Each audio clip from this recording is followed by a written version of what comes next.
Hello, I'm Paul Beckwith, and in this video, and maybe another one after if I don't get it all in one, I'm going to talk about the Climate Endgame. So, of course, if you play chess, you have the opening, the middle game, and the end game, and they're a bit loosely defined. But the end game, lots of pieces are off the board. The game does eventually have to come to a end, so it's sort of like the latter 1/3 of the game. So as far as catastrophic climate change is concerned, it's not being considered enough. The studies where there's either reticence in the scientific community or, the world is fixated on trying to stay within certain so-called safe bounds of temperature rise, 1.5, which is impossible, 2 is probably impossible. I mean, we're looking at 3 degrees plus, maybe even 4 degrees by the end of this century. So what's the situation going to be like then? Can society survive? Can humanity survive? There's going to be lots of extinctions, etc. So this is a very understudied area, the idea of the climate endgame. We can talk about, we need to scientifically have a better framework for defining terms and for studying this, and not ignoring it and hope it never happens, because that's crazy. In order to properly assess risk, you really need to look at the long tail situations which are generally thought to be low probability but high impact. But with climate change, that low probability is becoming higher and higher all the time, with enormous severe impacts to everything on our planet. So a paper came out recently, which is the best one I've seen by far, on the climate endgame. So I'm going to discuss that in great detail. I may divide it into 2 videos if it goes too long. But anyway, let's see how it goes. So this is a map which is showing the overlap between parts of the planet that are expected to have extremely high temperatures, and the fragility of states, how fragile different countries are to withstand onslaught, whether it be from extreme heat, nuclear, biological catastrophes. It incorporates all aspects of society when it's discussing collapse. So this is the paper, and I'll get to that in more detail when I come to it. I'm going to go sequentially. So here's the paper. It's in PNAS, Climate Endgame, Exploring Catastrophic Climate Change Scenarios. Open access, so I highly recommend that you get the paper, and you can read through it, watch my video, read through it again, or you can watch my video first and then read through it. But it's vital that you have a look at it if you want to understand where we're heading as far as climate change is concerned. So this is the CBS News article from August 3rd. A team of international scientists says the world needs to start preparing for the possibility of a climate endgame as extreme weather events keep ravaging the planet. I mean, we're being hit by more and more extreme weather events. Just look, for example, in the last few weeks, we could talk about Hurricane Fiona ravaging the Maritimes in Canada. We could talk about Typhoon Nauru ravaging the Philippines, parts of Vietnam. We could talk about Hurricane Ian, trashing large parts around Fort Myers in Florida. And we're just going to rebuild there. And it's going to happen again. And we're going to rebuild, it's going to happen again, and eventually we'll run out of money to rebuild. Is that the way we really want to proceed? Or do we want to think about what we're doing as a society and about these extreme weather events that we're experiencing. From raging wildfires to catastrophic flooding, the effects of climate change can be seen all around. So far, the conversation has been primarily about how to prevent it from getting worse. The UN Secretary General Antonio Guterres issued a dire warning at last month's Petersburg Climate Dialogue Conference in Berlin, Germany. So this is a predecessor to the, let's try to nail things down before COP27 occurs in Egypt. And as you know, I'm preparing for COP27. So please consider, supporting my research and efforts, my WordPerfect, WordPerfect, my my website, paulbeckwith.net. This is the latest article where I talk all about the hurricanes wreaking havoc in our climate-fueled world. You can press on PayPal, donate via PayPal to my regular work, or I've got a GoFundMe to cover some of my expenses in going to the climate conference. So this is the GoFundMe page here. So to raise money for the climate conference. So please consider those two aspects. So anyway, this dire warning from UN Secretary General in Berlin. He said half of humanity is in the danger zone from floods, droughts, extreme storms, and wildfires. No nation is immune. Okay, well, what about the other half of humanity? Okay, abrupt climate change, system change, doesn't spare anybody, but there's different levels of resilience in different parts of the world. But eventually it catches up to all of us everywhere. So the team of international experts, led by Cambridge University, says that even as nations set goals to reduce emissions, we need to be prepared for failure. Obviously, in terms of climate action and climate, work on mitigation and adaptation by governments, we've only had failure. We haven't had success. We're up to COP27. That's 27. I mean, the first, anyway, it's crazy. It's crazy. So, there was a conference in Toronto. Was it in Toronto? I think in 1988, and it was saying that the risks from climate change were going to get so bad that they would only be surpassed perhaps by the risks from nuclear war.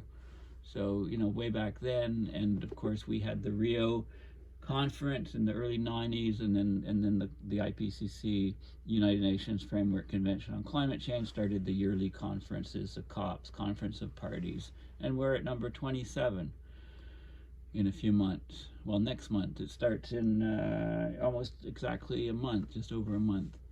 So right now, we're being naive. We're not looking at worst case scenarios at all, says Luke Kemp, PhD, with Cambridge Center for the Study of Existential Risk.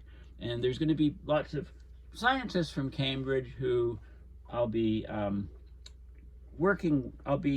contacting and meeting and networking with at the climate conference. And in fact, they're going to be presenting in a few of our sessions. We're having a bunch of them as guests for Climate Emergency Forum sessions, our daily press conference sessions. And we just got news that we do have the slots for daily press conferences. So we're going to be presenting on 12 different days. I'll be in, basically each day of the conference, I'll be having some sort of presentation within a press conference. So this report by Kemp and his colleagues warns about what they call the 4 horsemen of the climate endgame: famine, extreme weather, conflict, and infectious diseases. Scientists are urging world leaders to investigate possible outcomes ranging from a loss of 10% of the global population. This is where the term decimation comes from. Decimation, deci being, the decimal system being 10%. 1 to 10, the decimal system, deca being 10. So loss of 10% of the global population, that would be climate decimation to eventual human extinction, which would be, of course, climate catastrophe. And that climate catastrophe is anything over 25% of the loss of the human population, not to mention plants and animals on the planet. The ultimate purpose of this area of study, it's not supposed to be any kind of disaster voyeurism. It's supposed to be about better understanding of the risk, and that can hopefully prevent the worst case. But the worst case scenario is something we need to prepare for if all else fails. So this research is in PNAS. PNAS stands for Proceedings of the National Academy of Sciences. With current emissions and population trends, within 50 years, 2 billion people could live in places with an annual average temperature of more than 84 degrees Fahrenheit, which is 29 Celsius. This extreme heat is now found in only less than 1% of the Earth's land surface. Okay, so that brings me to this paper, and I'll just show you that map again that I showed at the beginning. So where the mean annual temperature, not this one, where the mean annual temperature currently is above 29, that's 1% of the land area. It's in these areas here. Where it's expected to be the mean annual temperature greater than 29 in the mid-range climate scenarios, the hash marks are going this way, and I think they've made a mistake. They should be going, they've reversed these two. So the hash mark should be this way. So you can see these other regions, and where mean annual temperature is greater than 29, and this is by this is on a 2070 time scale, where where you get both this hash and this hash, you get the grid, and you can see those lines here. And those areas are going to be difficult for people to live in, and you can match those to the very high population densities. Okay, so this is population densities, and you can also map them to the vulnerability of fragile states. And there's also, interestingly, there's also nuclear on here. The nuclear sign is on the capitals of countries that have nuclear weapons presently. So you can see those. It would be nice to have little dots, red dots or something for nuclear reactors on the planet, but that's unfortunately not on this map. There is biohazards, biohazard level 4, biosafety level 4, BS4 labs. They handle the most dangerous pathogens in the world. Those are here. You can see those on the map too. Okay, so this is all a good way of looking at the risk. But let's start at the beginning here. So before that, I want to talk about a few terms, and I'll show you a couple other things first, and I'll get to the paper. So the minimax principle is of game theory. It's basically, how do you cut your losses? Okay, so you take risks to win, but the minimax theory is the idea of, it's a philosophy of minimizing your losses. And it's been around for a while. It's von Neumann's minimax theory from 1928, which is the starting point of game theory. And, you know, game theory is very vital for coming up with strategies and tactics to deal with an issue like climate change. So I'm just bringing some terms that I'll be talking about in the paper. The idea of elicitation. Okay, when you do an elicitation of experts, the elicitation is the act of drawing out or bringing forth emotions, opinions, facts. It's the first step in decision analysis, is the elicitation of the decision maker's preference. Okay, so it's got a specific term. You know, you want to, if you don't have good models, for example, on feedback effects or on catastrophic climate change, and you use the elicitation of experts to try to delve deeper into the problem and make some conclusions that you're not able to model. Epistemic is relating to knowledge or the degree of its validation. So there are epistemic risks. Like when we went into COVID, there's lots of pushback against vaccines, against the way to deal with things, even against lockdowns. So epistemic, it's the risks of people not having enough knowledge or having incorrect knowledge. And epistemic problems are becoming much worse in our society because of social media, fake news, etc., etc. So that's a very good word to know. Morbidity versus mortality. Well, mortality is death. Morbidity is the condition of suffering from a disease or medical condition. The therapy can substantially reduce respiratory morbidity in infants, rate of disease in a population, if you like. So it's different from mortality. And then exogenous are relating to or developing from external factors. Now, I went to the World Population Density website, and this is a great site. You can focus in on specific regions of population. You can see the large population centers. I mean, look at India, look at parts of China here for population density. And of course, Europe's no surprise. And interestingly, if you zoom in, you can see, Egypt here. You can see Alexandria and Cairo and how the population is all along the Nile River.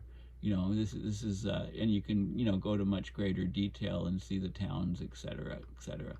So this is a great site, World Population Density site, luminocity3d.org, World Population Density. They have lots of other data, so I highly recommend that you explore this site. It's a lot of fun to look at it. And then, of course, we have a fragilestatesindex.org that compiles all the data to try to measure risk and vulnerability in 179 countries. A map here, you can click on specific countries and see, what the total risk, the rank in the world, the change from the previous year, fragility of states, biggest increases in fragility, biggest decreases, lots of data on how different countries are doing. Lots of data, lots of analysis on the Fragile State Index. And this is a report, Fragile States Index 2022. They do an annual report, and it's right here. It's 53 pages, and you can cycle through and see different things. So the maps are there. They have very sustainable countries. Finland #1, Norway, Iceland, New Zealand, Denmark, Switzerland. Those are countries that you want to live in if you have the means to get there. Canada's right up here, is sustainable. Ireland, pretty good. Okay. I'm surprised Australia is so high, but it's dropped. Very stable, more stable, warning countries. And then, of course, the elevated warning, high warning, alert, high alert, very high alert, Somalia and Yemen, extremely high. In fact, they don't even give a number to Yemen. Somalia is 2. Okay, so there's all kinds of different, the changes that are going on. So in fragile state, so climate change, of course, hits non-uniformly. It hits different countries different ways, first of all, and then the response of different countries is very variable, totally different. How prepared is a country to meet any sort of threat? So it's an excellent report. I highly recommend it as well. And those are, okay, the reason I'm talking about those is because those make up the first 2 figures in this paper. So so this paper, this figure here is the population density, and it's overlaid with mean annual temperature being greater than 29 degrees as calculated for 2070. Okay, so those are the places most at risk. And then, of course, the Fragile State Index, it's overlapped with that. And it gives you some idea of the nuclear threat from countries that have nuclear weapons, and also biohazard threats. And there's different scenarios. So this is where we are currently, the black, less than 1% of the world. And then as we go up to the scenarios that will happen by 2100, certainly the way we're heading, you can see, much larger part of the Earth, it becomes almost, under extreme heat stress, where the mean annual temperature is above 29 Celsius, which is, crazy hot. Okay, so let's go into the details since it's such an important paper. I'm going to spend some time going through the details more than I would normally do. Normally, like I say, you look at a paper, look at the intro or the abstract, the diagrams, the conclusions, and then you can get the gist of it. But I'm going to go into great detail because there's a lot more stuff here that's very important. This is trying to quantify and trying to set up a research framework to look at the climate endgame, explore the catastrophic climate change scenarios. Okay, and Timothy Lenton is an author. It's a very important author list from European scientists. Okay, so prudent risk management requires consideration of bad to worst case scenarios. We tend to ignore bad to worst case because people say, oh, don't be alarmist or whatever. Yet for climate change, such potential futures are poorly understood. Could anthropogenic climate change result in worldwide societal collapse or even eventual human extinction? At present, this is a dangerously unexplored topic. Yet there are ample reasons to suspect that climate change could result in a global catastrophe. Analyzing the mechanisms for these extreme consequences could help galvanize action, improve resilience, and inform policy, including emergency responses. We outline current knowledge about the likelihood of extreme climate change, discuss why understanding bad to worst cases is vital, articulate reasons for concern about these catastrophic outcomes, define key terms, and put forward a research agenda. The proposed agenda covers 4 main questions. What is the potential for climate change to drive mass extinction events, is question 1.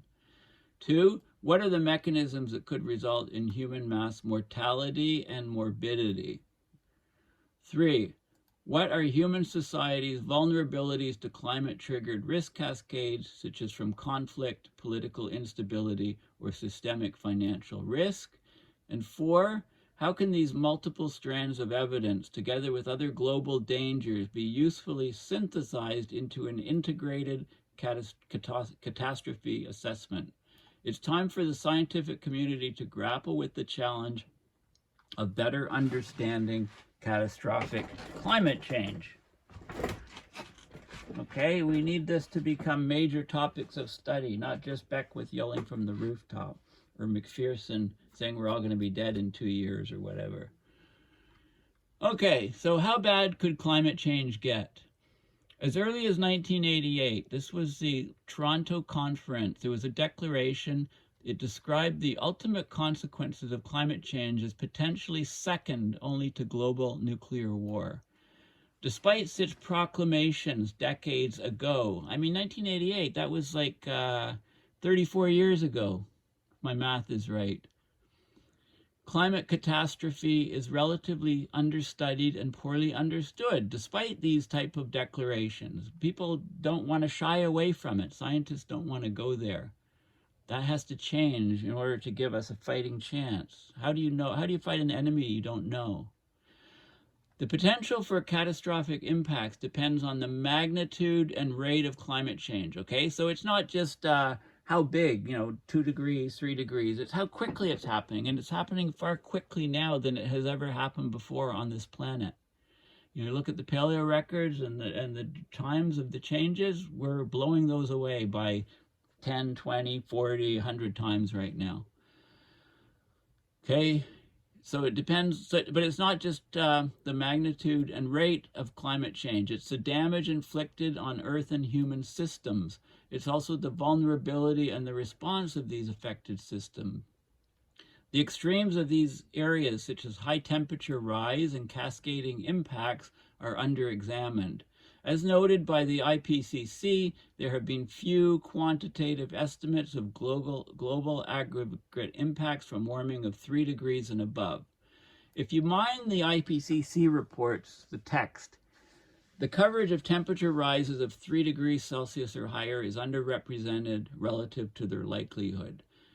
Text mining analysis of these reports also suggests that over time, the coverage of IPCC reports has shifted towards temperature rise of 2 Celsius and below. Wishful thinking. Research is focused on the impacts of 1.5 and 2, and studies of how climate impacts could cascade or trigger larger crises are sparse. It's an area that has been woefully unexplored. A thorough risk assessment would need to consider how risks spread, interact, amplify, and are aggravated by human responses, and even simpler compound hazard analysis of interacting climate hazards and drivers are underused. But this is how risks unfold in the real world. We got to get in the real world and do this analysis, okay?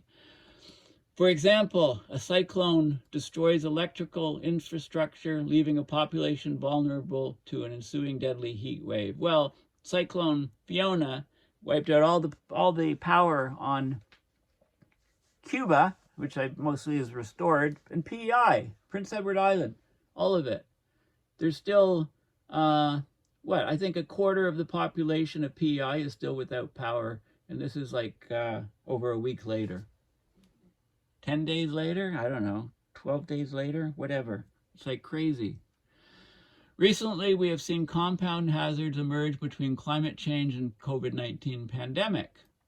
As the IPCC notes, climate risks are becoming more complex and difficult to manage, and they're cascading across regions and sectors. Why the focus on lower-end warming and simple risk analysis? One reason is the benchmark of the international targets, the Paris Agreement goal of limiting warming to well below 2 with an aspiration of 1.5. The aspiration of 1.5 was really pushed by Canada's Environment Minister at the time, Catherine McKenna, and island states as well. Another reason is the culture of climate science to err on the side of least drama. This is their big time in science. Err on the side of least drama. You don't want to be called an alarmist. And this also, the consensus process of the IPCC is all for finding the middle ground, not the details. Complex risk assessments, while more realistic, are also more difficult to do. Okay, it's easy to just do these ones that are being done. So it's like a laziness thing. This caution is understandable because of these points above, but it's mismatched to the risks and potential damages posed by climate change. We know that temperature rise has fat tails. So this is the distribution. This is what's most probable. And then there's a long fat tail. And in the long fat tail is the problems that come and kill your society.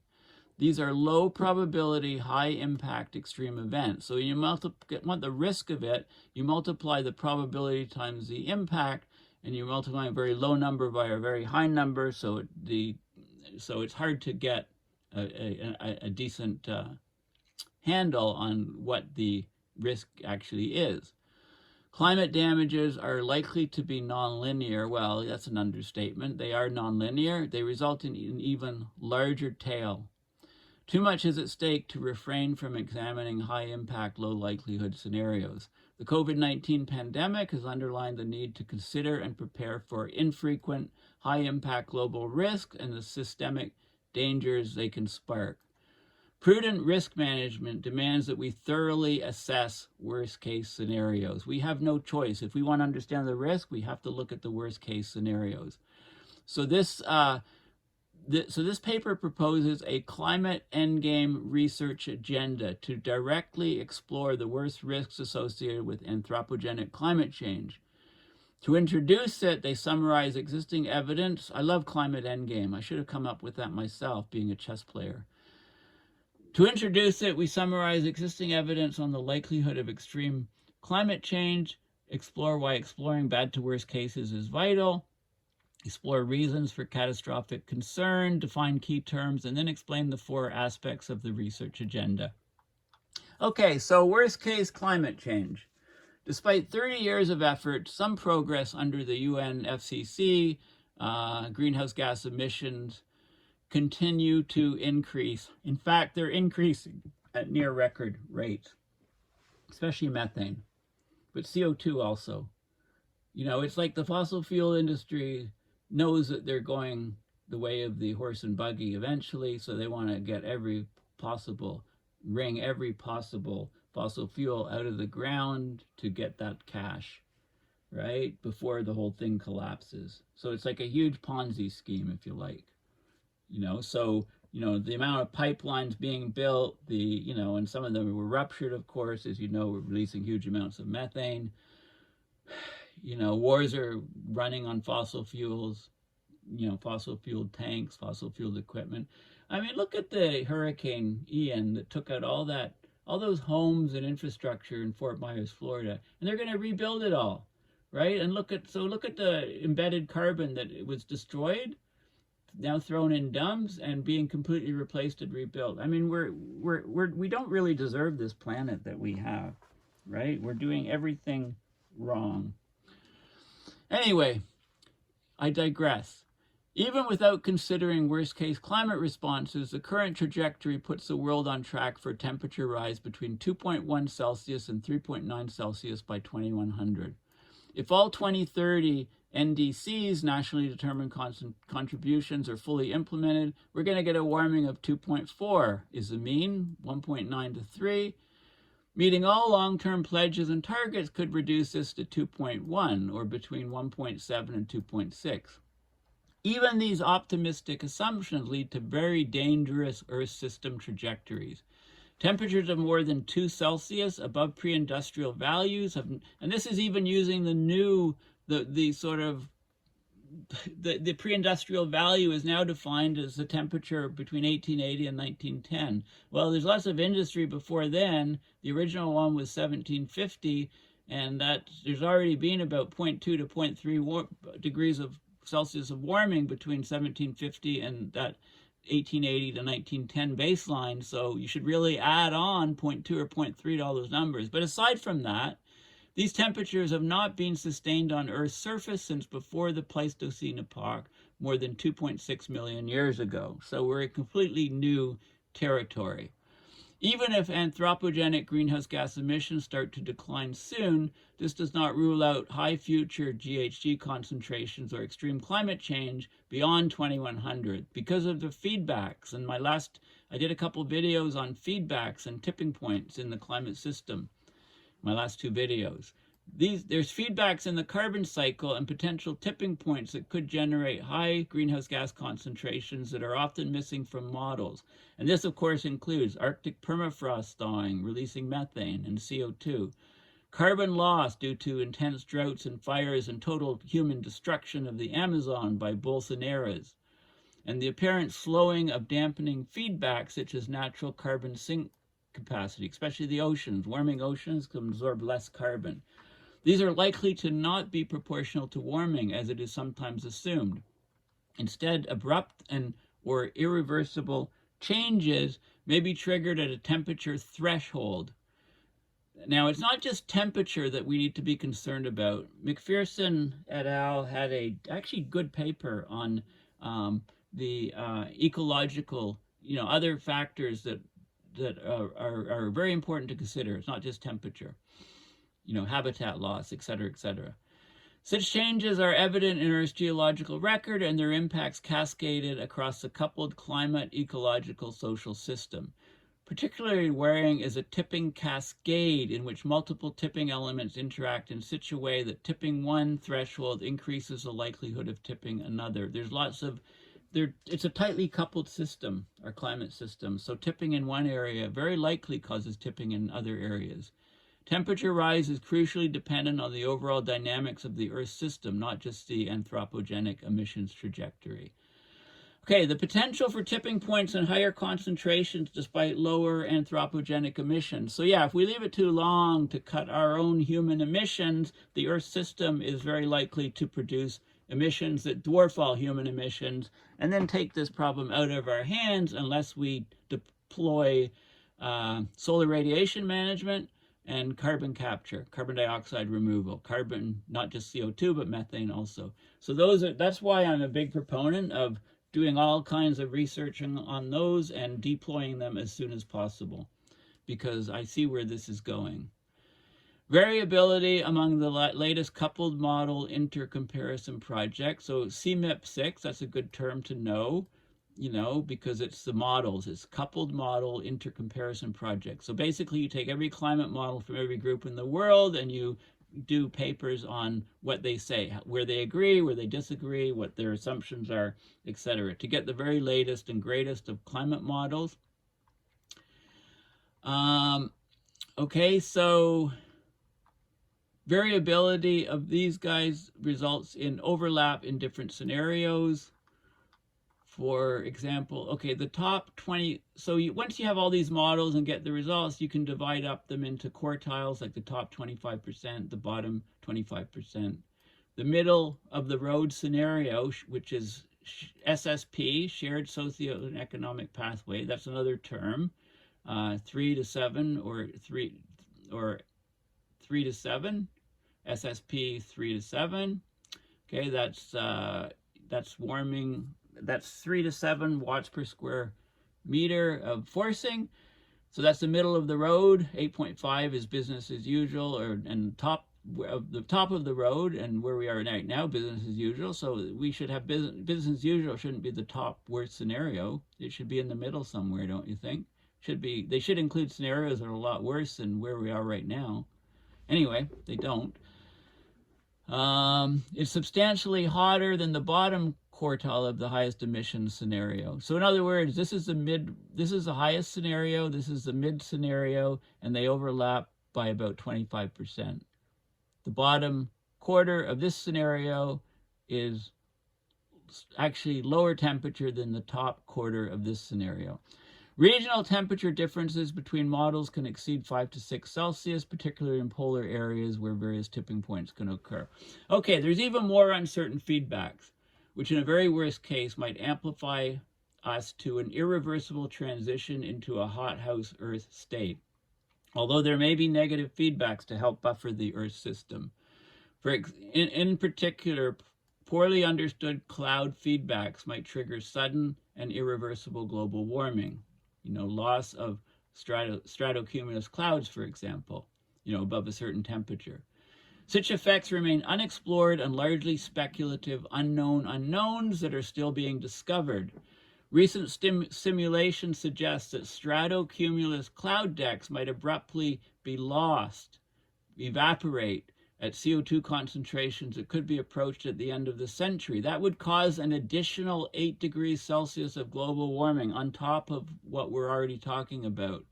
Large uncertainties about dangerous surprises are reasons to prioritize rather than neglect them, and do this now and make sure we don't get into that sort of situation where everybody on the planet perishes.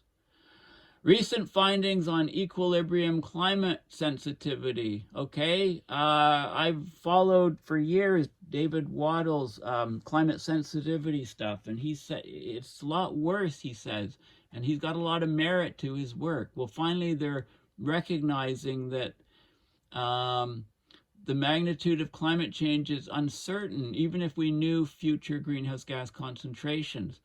According to the IPCC, our best estimate for equilibrium climate sensitivity, this is where you double CO2, is a 3 Celsius temperature rise per doubling of CO2, with a likely range, 66 to 100% likelihood, of 2.5 to 4 Celsius.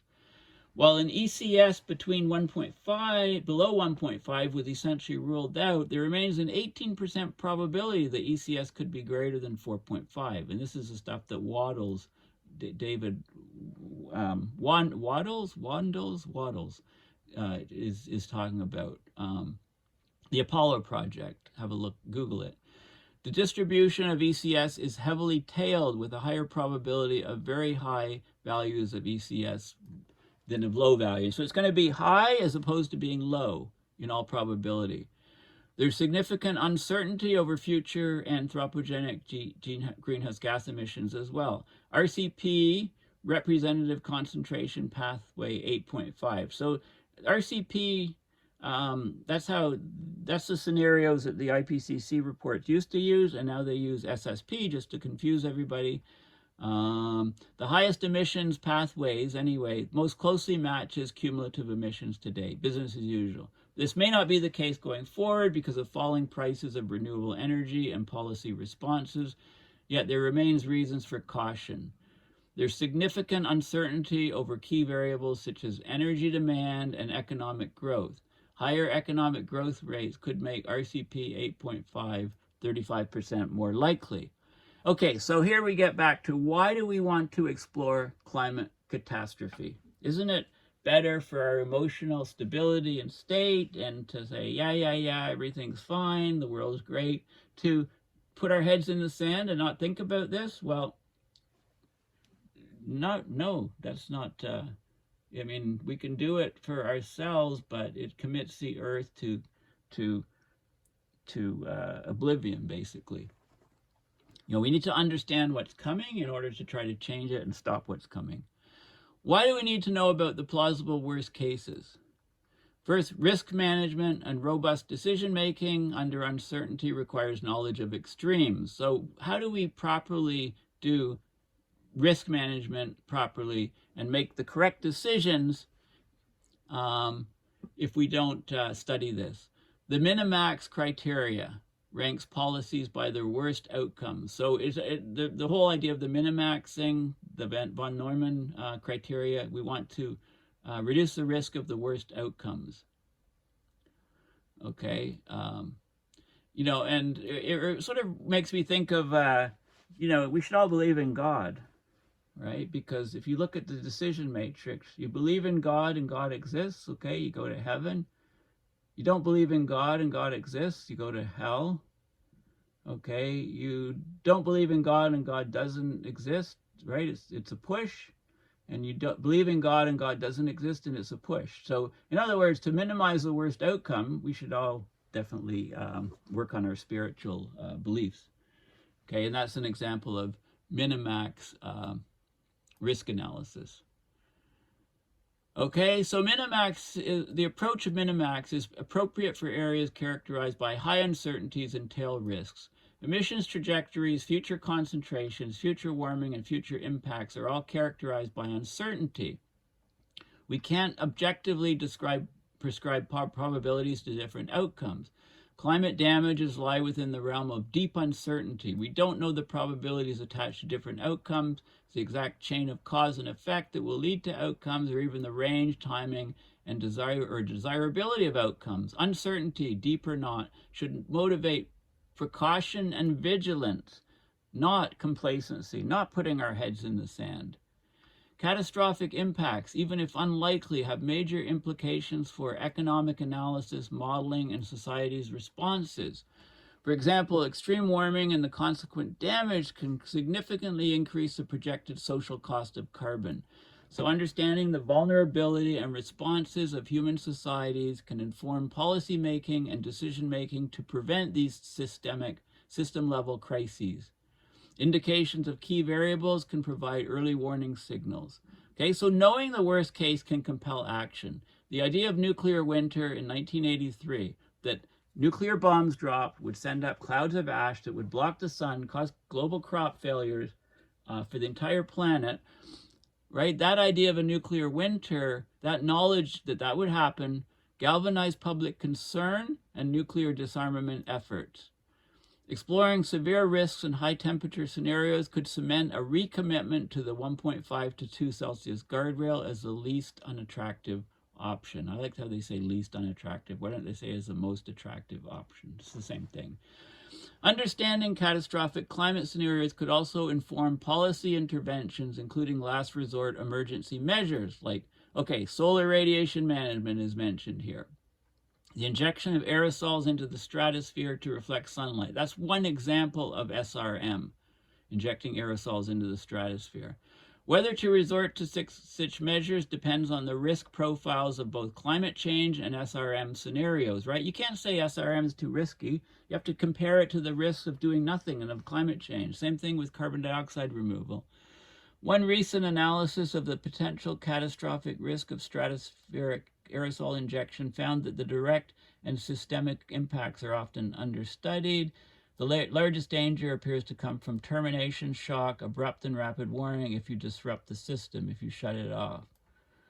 Okay, I think these things are vital. You know, we vitally need this. I talked about the we need an anthropogenic Arctic volcano, for example, to cool the Earth. I talked about that years ago. The idea of, you know, stratospheric aerosol injection is almost like you're simulating a volcano. There are other interventions that a better understanding of catastrophic climate change could facilitate. The potential for a tail risk treaty, for example, an agreement or protocol that activates stronger commitments and mechanisms when early warning indicators of potential abrupt change are triggered. Well, that's already happened, I think, that the abrupt change has already been triggered, so what are we going to do about it? Okay, so the potential for climate catastrophe. There's 4 key reasons to be concerned over the potential of a global climate catastrophe. First, warnings from history. Climate change, either regional or global, has played a role in the collapse or transformation of numerous previous societies.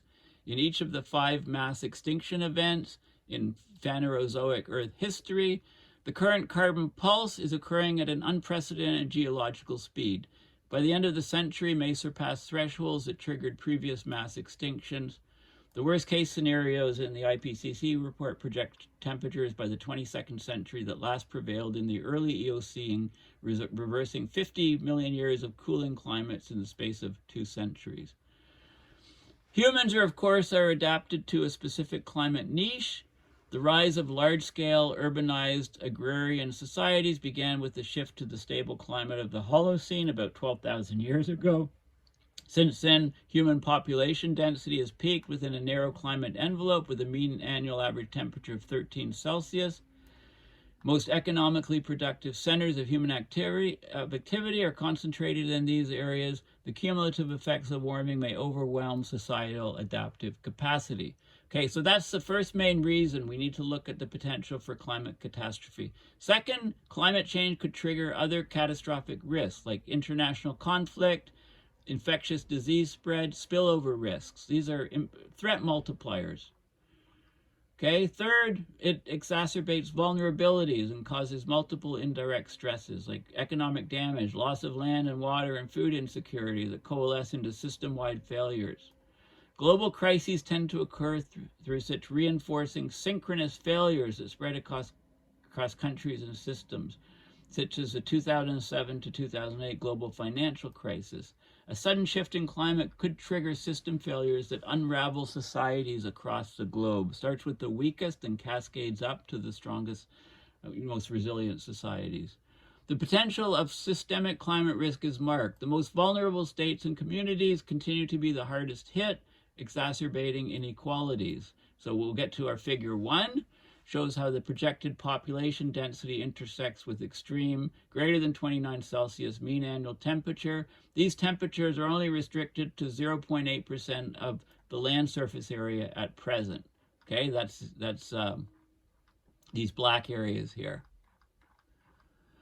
Okay, but using medium-high scenario of emissions, SSP 3 to 7, and then by 2070, about 2 billion people are expected to live in these areas. Currently, only 30 million people live in hot places, primarily in the Sahara Desert and along the Gulf Coast.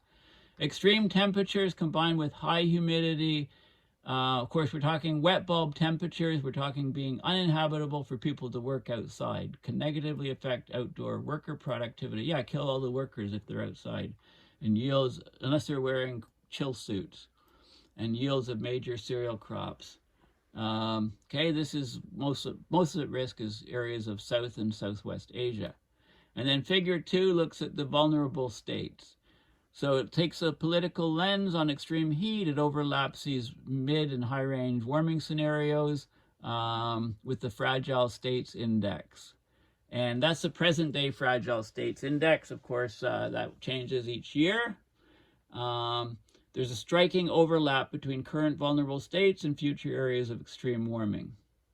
Okay, and finally, climate change could irrevocably undermine humanity's ability to recover from another cataclysm, such as nuclear war.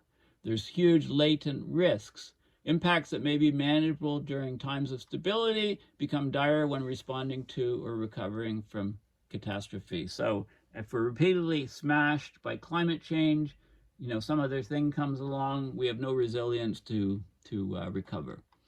Defining the key terms, okay? We need to define key terms. So UN Secretary General called climate change an existential threat.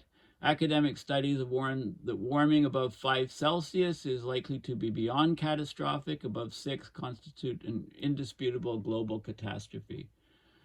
It's unclear technology right now. The term catastrophic climate change is not being conclusively defined. An existential risk is usually defined as a risk that causes an enduring and significant loss of long-term human potential, but the existing definition is deeply ambiguous, requires societal discussion and specification of long-term human values.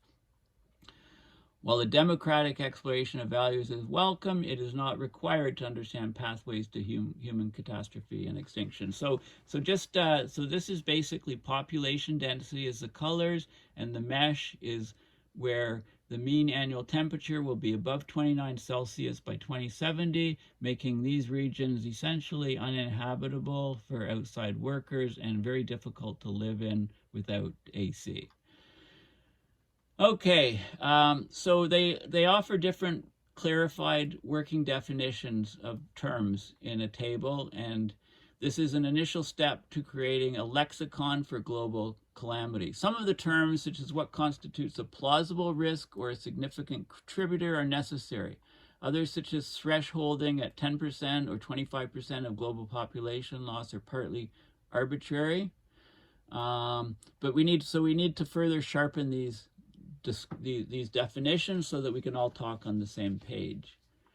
Okay, like the idea of global catastrophe, the idea of global decimation, the 10% loss, morbidity, cultural, economic losses need to be considered. Risk is the probability that exposure to climate change impacts and responses will result in adverse consequences for human and ecological systems. For the Climate Endgame agenda, we're particularly interested in catastrophic consequences. There's 4 determinants for risk: the hazard, the exposure, the vulnerability, and the response. Okay? So something happens, like an earthquake. There's nobody there, there's little exposure, so the risk is lower. If there's hardly anybody there, then people are, people are rich and wealthy and have great buildings, and their vulnerability is less. And the response, emergency services response after the hazard has occurred. So they cite global warming of 3 Celsius or more by the end of the century as a marker for extreme climate change. There's 4 reasons for this. This exceeds internationally agreed targets. All the IPCC reasons for concern in climate impacts are either high or very high risk, between 2 and 3. There are substantially heightened risks of self-amplifying changes that would make it impossible to limit warming to 3 Celsius. So the impacts are much greater. Okay, so this is the Fragile States Index. Play around, Google Fragile States, have a look, read the report in 2021. So they have the biological hazards, they have the nuclear hazards, and then there's a mean annual temperature. Currently, it's a small black area. This is what it will be by 2070 under the high and medium impact. They overlap where the crosshatches are, where there's just one slash. That's the lower extreme here, which should be this one here. Maybe it is right. That's the lower scenario here. Okay, so it is going the right direction. No, this is not the lower one. It's going the wrong direction. Anyway, 5 to 8.5, 3 to 7. So this is the mid-range, and this is the high range, and there's overlap. I don't know why they had overlap. But anyway, okay, so this is a very, if you want to think about switching countries to address climate change and other things, you want to be using the Fragile States Index and come to Canada, come to Ottawa, or New Zealand, or somewhere else. Okay, so the key change in the Climate Endgame: latent risk. This is risk. It's dormant under one set of conditions, becomes active under another set of conditions. It's like the parallel to latent heat, if you like, hidden. Risk cascade: chains of risk occurring when an adverse impact triggers a set of linked risks, and then so it's like a dominoes, if you like. Systemic risk is the potential for individual disruptions or failures to cascade into a system-wide failure. Systemic, system-wide. Extreme climate change, they define it as 3 degrees or more above pre-industrial levels. Extinction risk is the probability of human extinction within a given time frame, and extinction threat, plausible and significant contributors to total extinction risk. Societal fragility You know, smaller damages can spiral into global catastrophic or extinction risk due to societal vulnerabilities, risk cascades, and maladaptive responses. I like that, maladaptive responses. We're really dumb and we do something that makes the problem a lot worse. Societal collapse, significant socio-political fragmentation and or state failure, along with relatively rapid, enduring, and significant lost capital and systems identity, can lead to large-scale increases in mortality and morbidity. Global catastrophic risk, okay, that's 25%, probability of a loss of 25% of the global population or more, severe disruption of global critical systems like food within a given time frame, years or decades. Global catastrophic threats or risks that can lead to global catastrophic climate change. Global decimation risks. Okay, so when you see the word decimation, it actually means 10%. 10, deci. The probability of a loss of 10% or more of global population, severe disruption of global critical systems such as food within a given time frame. Global decimation threats are those threats that can cause global decimation. Endgame territory. These are the levels of global warming and societal fragility that are judged sufficiently probable to constitute climate change as an extinction threat. You know, in worst case warming, the highest empirically and theoretically plausible level of global warming. Okay, so I'm going to speed up a little bit. I'm going to go over time and because I'm still, still there's a lot to cover, but I'll try to speed it up just a little bit. So key research so far, very little. We've got some popular science books like The Uninhabitable Earth and by David Wells and Our Final Warning by Peter Linus, and then the predecessor to Our Final Warning, where he takes temperature rise of 1, 2, 3, up to 6 and says what he thinks will happen. A global temperature rise of 6 imperils even the survival of humans as a species. I think that's conservative. We'd be much lower than 6 for that to happen. We know that health risks worsen with rising temperatures. There's an increasing probability of multiple breadbasket failures causing food price shocks with higher temperatures. The top 4 maize-producing regions, maize, think corn, account for 87% of maize production. The likelihood of production losses greater than 10% jumps from 7% annually under a 2 Celsius temperature rise to 86% annually under a 4 Celsius rise. So crop failures are going to occur. 50 to 75% of the global population could be exposed to life-threatening climate conditions by the end of the century. This is in the AR6, the assessment report. So the IPCC reports, they synthesize peer-reviewed literature regarding climate change, impacts and vulnerabilities and mitigation. They've identified 15 tipping elements in the biosphere, oceans, and cryosphere in Working Group 1. Okay, so I talked about these in my previous 2 videos. There are very few publications on catastrophic scenarios that involve these tipping points. Okay, so they're very, very few, and they mentioned that. So these 5 concerns are unique and threatened ecosystems, frequency and severity of extreme weather events, global distribution and balance of impacts, total economic and ecological impact, and irreversible large-scale abrupt transitions. Okay, these concerns are all very high for temperatures of 1.2 to 4.5.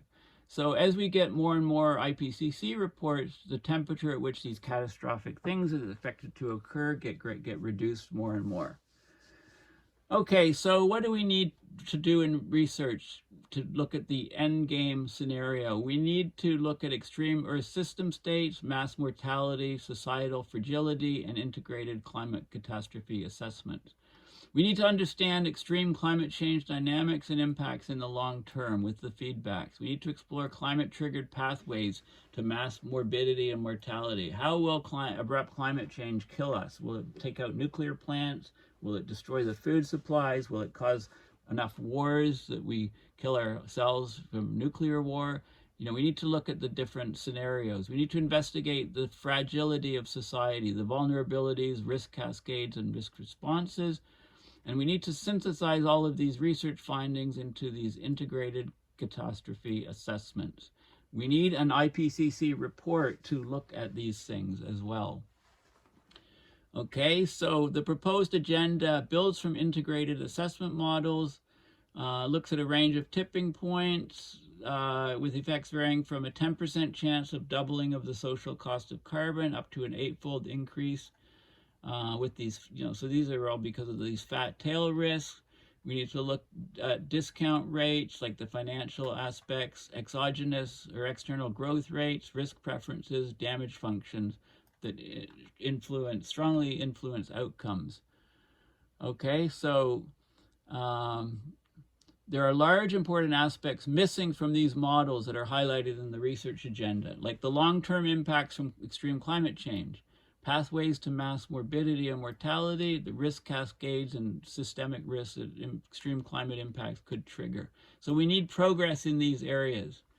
And finally, we invite other scholars to revise and improve upon this proposed agenda.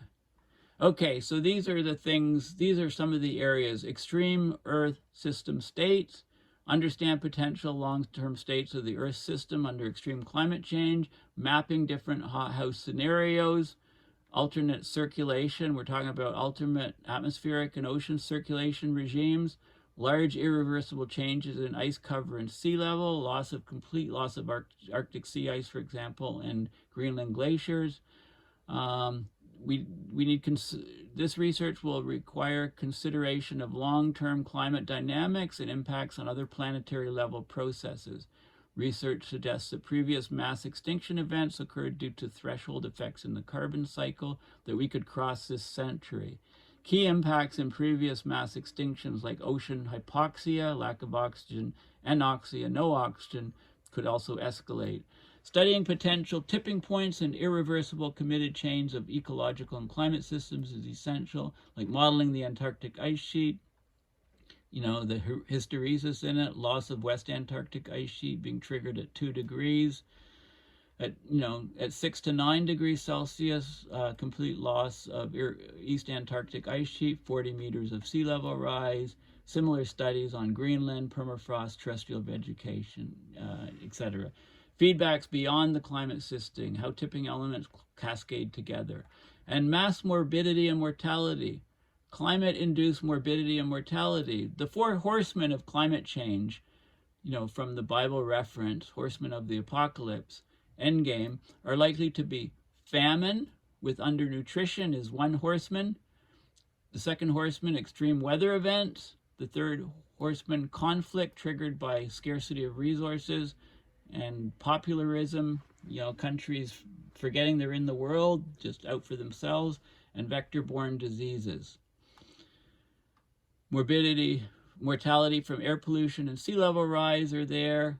Heat stress. We don't even estimate heat stress. Empirical estimates of even direct fatalities from heat stress thus far in the US are systematically underestimated. A review of the health and climate change literature from 1985 to 2013 found that of 2,143 papers, only 9% had a dedicated discussion of more extreme health impacts or systemic risks relating to migration, famine, and conflict. Okay? Models also rarely include adaptive responses. How can potential mass morbidity and mortality be better accounted for? Track compound hazards through bottom-up modeling, apply models to higher temperature scenarios, integrate risk cascades and systemic risks. We need to do these things, otherwise everything's a total surprise. And when we do all these things, then we'll know that we have no choice to survive on this planet. We need to address abrupt climate change. We need to look at the societal fragility, vulnerabilities, risk cascades, and risk responses. So we need more complex risk assessments. They're more realistic generally. The determinants of risk are not just hazards, vulnerabilities, and exposures, but also responses. There's also differential exposure to the risk, systemic vulnerabilities, responses of societies and actors, a knock-on effect across borders, etc., domino effects. Societal risk cascades could include conflict, disease, political change, and economic crises. We're already getting lots of political change. Countries are becoming against immigration, more nationalistic, more for themselves as the world gets more and more harsh from abrupt climate change. Climate change has a complicated relationship with conflict as a risk factor, especially in areas of pre-existing ethnic conflict, right? It can spread the transmission of infectious diseases, expand the zoonotic infection, create conditions for novel outbreaks. Epidemics can trigger cascading impacts. Just look at COVID-19. Exposure to ecological stress and natural disasters are key determinants for the cultural tightness, strictness of rules, adherence to tradition, and severity of punishment of societies. Okay, past studies could be drawn upon to investigate societal risk. Relatively small regional climate changes are linked to the transformation and even collapse of previous societies. This could be due to declining resilience and the passing of tipping points in these societies. There is some evidence, this is very interesting, this comment here. There is some evidence for critical slowing down in societies prior to the collapse. I mean, I talk about critical slowing down, say in Arctic sea ice, where the excursions become larger, the frequency response becomes larger, or in a Tacoma Narrows bridge that's about to collapse. There's a stiffening of the materials and then it collapses. It's not flexible anymore. It can't adjust to the variation. However, care is needed in drawing lessons from pre-modern studies. Prehistory and history should be studied to determine not just how past societies were affected by specific climate hazards, but how those effects differ as societies change with respect to, for example, population density, wealth inequality, and governance regime. Okay, bring them under a single system of analysis. The characteristics and vulnerabilities of a modern globalized world where food and transport distribution systems can buffer against traumas will need to feature and work on societal sensitivity. Such large interconnected systems bring their own sources of fragility, particularly if networks are relatively homogeneous with a few dominant nodes connected to everybody else. Other modern day vulnerabilities, I love this comment, include the rapid spread of misinformation and disinformation. These are called epistemic risks, and they're serious concerns for public health crises. They've already hindered climate action. They've hindered our response to COVID. And this is an example of how the risks can cascade. So global warming, causing vector-borne diseases, economic inequality, reducing biodiversity, sea level rise, extreme weather events, displacing people, international and local conflict, mortality, state fragility, collapse of the system, food, fuel, and water shortages, losses of availability of the basic necessities of for human life.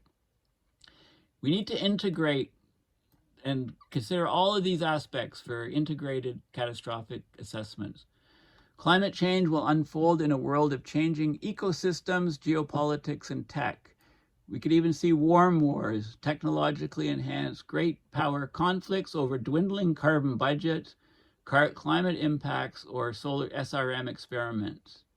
To have a full picture of the climate dangers, we need to look at these scenarios. Climate change can reinforce other interacting threats, including rising inequality, demographic stresses, misinformation, new destructive weapons, and the overshoot of other planetary boundaries. There's also other natural shocks like solar flares, high-impact volcanic eruptions that present possible deadly synchronicities. Exploring these is vital, and a range of standardized catastrophic scenarios would facilitate assessment. So yeah, what happens if we get global food shortage from climate change, then there's a solar flare, takes out our power grids, and then we have a massive supervolcano, and we have an asteroid impact. What happens? Expert elucidation, and that involves emotions as well and people's feelings. Systems mapping and participatory scenarios provide promising ways of understanding such cascades. So we need to do integrated studies. Meta views and synthesis of research results can provide useful data for mapping the interactions between risks, You know, one recent study mapped the evidence base for relationships between climate change, food insecurity, and contributors to society collapse, like mortality, conflict, and immigration. I think I covered that. Emigration. Okay, we can repurpose existing complex models to study cascading risks, and then stress test them. Complex models have been developed to understand past large-scale systemic disasters, such as the 2007 to 2008 global financial crisis. We could repurpose some of these to explore future global climate crises. Systems failure is unlikely to be globally simultaneous, right? Lots of people think, yeah, everything will collapse all at once. But no, it's going to begin regionally in vulnerable countries, and then take out other countries, and then cascade up until it hits all countries. That's how systems failure globally would occur. Okay, so although the goal is to investigate catastrophic climate risk globally, incorporating knowledge of regional losses is indispensable because of the way that the overall systems fail. The potentially catastrophic risks of climate change are difficult to quantify, even within models, so we can use these methods to help, you know, make better decisions. The Minimax principle is mentioned. And here, you know, we really need an IPCC special report on catastrophic climate change. Okay, 14 special reports have been published. These are in between the major reports. None covered extreme or catastrophic climate change. They proposed for the 7th assessment cycle, the next one, they proposed a special report on tipping point, but I agree with this, that should be broadened to consider all key aspects of catastrophic climate change. Okay, it needs to be on Climate Endgame. It needs to investigate how Earth system feedbacks could alter temperature trajectories and whether these are irreversible. It would help trigger further research like the global warming of 1.5 report did. It will galvanize a groundswell of public concern about the severity of impacts at lower temperature ranges. It will bring into focus how much is at stake in a worst case scenario. Okay, so we need money, we need research funding for catastrophic and worst case climate change. Effective communication of research results is key. There's concern. Now this is very vital, okay? This is extremely vital. There is concern that fear-invoking messages may be unhelpful and induce paralysis. But the evidence on hopeful versus fearful messaging is mixed, even across meta-analysis. So it's a fallacy that telling people about the worst realities can paralyze them and stop action. That is a complete hokey fallacy, and we need to look at the truth of what is happening to climate systems and tell the public exactly what we expect will happen. No sugarcoating. Okay, and that won't paralyze people. That will likely, in my opinion, that will galvanize people to take action, get policymakers off their butts, get governments off their butts, and get rid of the fossil fuel industry. The role of emotions is complex, and it's strategic to adjust messages for a specific audience. One recent review of the climate debate, well, we don't have a climate debate, but anyway, highlighted the importance of avoiding political bundling. Yeah, you don't have one party for, one against. You need to select trusted messengers, like myself, for example, and choose effective frames, okay, to ensure useful and accurate civic discussion. Okay, so the conclusion, there's a lot to unbundle in this. I really hope you read the paper. The paper says there's ample evidence that climate change could become catastrophic. We could enter such climate endgames at even modest levels of warming. We need to understand extreme risk to get better decision-making, from preparation to consideration of emergency responses. We need to explore not just higher temperature scenarios, but also the potential for climate change impacts to contribute to systemic risk and other cascades to bring down organized society. It's time to seriously scrutinize the best way to expand our research horizons to cover this field. The proposed Climate Endgame research agenda provides one way to navigate this understudied area. I love the term, like I said, Climate Endgame. Facing a future of accelerating climate change while blind to worst-case scenarios is naive risk management at best and fatally foolish at worst. It is fatally foolish at worst and naive risk management at best to be blind to worst-case scenarios as our present climate accelerates into catastrophe. Okay, so this is a very key paper. I'm very glad it's open source, and it follows nicely along my previous 2 videos on climate tipping points. Thank you for listening. Please read the paper, watch my video, read the paper again, watch my video, share it widely on social media, and let's get moving on Climate Endgame work. Thanks again for listening, and please consider donating on my GoFundMe to attend the COP, and I'll be doing sessions on both tipping points and I think on Climate Endgame. I mean, they're vital. They're the most important things that I can see, or on my PayPal for a general donation, not for the conference. Thanks again for listening, and we'll chat soon.